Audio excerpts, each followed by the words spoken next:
شديد.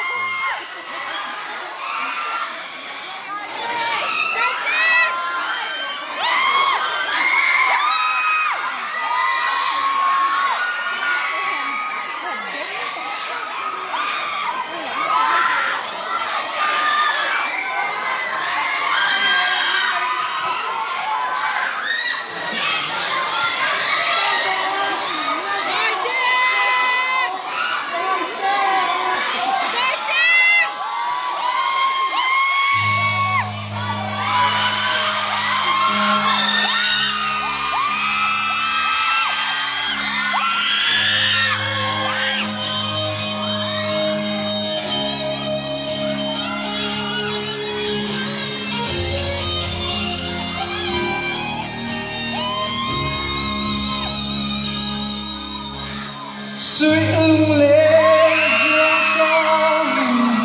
khi vẽ vẫn chuông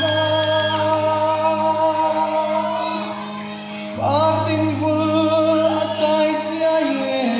xem đầm thi lên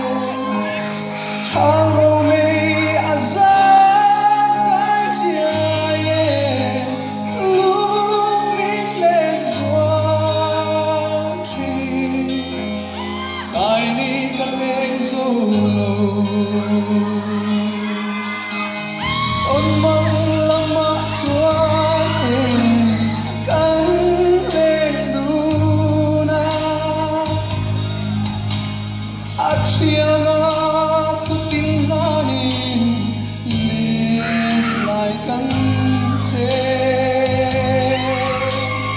ma se hayang chon na hoi ve li nang ngay vang hian loi thi gang du lên thi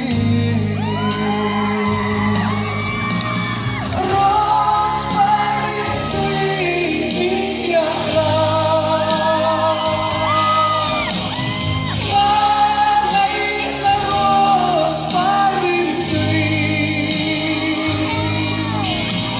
suy